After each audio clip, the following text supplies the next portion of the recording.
It was a full cycle, and I was content.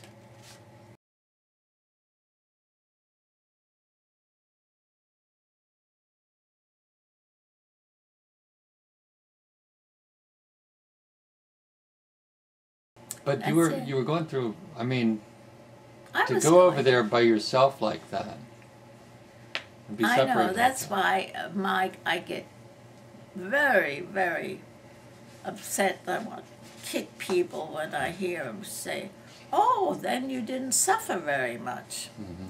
As if suffering can be measured by, well, one says, well, you don't have a mark on your arm. You know, they expected to see numbers tattooed. I don't. I didn't go through that.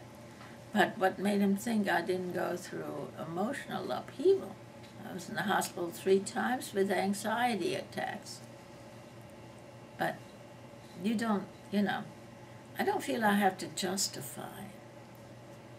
But We don't. somehow it's almost an automatic reaction to want to say, damn it, I did, you know. But you can't do that to an audience.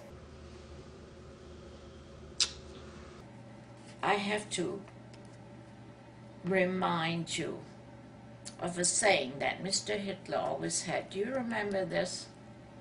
He always said, people like us are condemned to perish on the dung heap of history. I remember that phrase, dung heap, not even ash heap, the dung heap of history.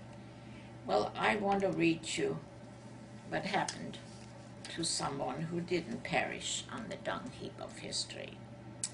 I, as one of the 1,000 children, that is what we were called by the various authorities.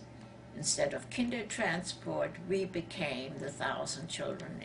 As one of the 1,000 children, I married a fellow refugees, one of General George S. Patton's sassy young lieutenants, a career officer who rose to the rank of colonel in the U.S. Army, and after the war was presented with the highest German honor for his effort in reconciliation between Germany and its former Jewish citizens. As one of the 1,000 children, I raised a son, David, who received an Army ROTC scholarship to Georgetown University School of Foreign Service, became an Army paratrooper, and now works in Washington, D.C., contractor overseeing defense plans and budget. He has 2 sons, Charles and Michael. As one of the 1,000 children, I raised a daughter, Marion Joan, who married Bill Gregory, a U.S. Naval Academy graduate, and has 3 daughters. The oldest, Kristen Gregory Honeycutt, is an elementary school teacher. The middle daughter, Leslie Gregory Vodcha, graduated from the U.S. Naval Academy 30 years after her father and was selected to participate in the Uniformed Service University for Health Service Medical School in Bethesda. She is currently on active duty with the U.S. Air Force as a doctor, along with her husband, Captain Chris Vodcha. The youngest daughter, Sarah Gregory, has just graduated as a midshipman from the U.S. Naval Academy. As one of the 1,000 children, I raised another daughter, Robin, an occupational therapist who married to Timothy Lang in a small interfaith chapel that I designed and helped establish at the U.S. Naval Academy. She explains the ritual of Jewish holidays to her 3 children at her 3 children's Catholic parochial school. Her children, Rebecca, Catherine, and Teresa, are still in school, in college, and in middle school.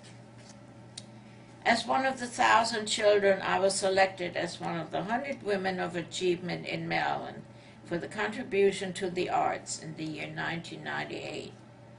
As one of the 1,000 children, I received the Anne Arundel County, Maryland 2006 Award for Life Achievement in the Arts. As one of the 1,000 children, I am content. Somebody who was supposed to end up on the dung heap of history. Mm-hmm.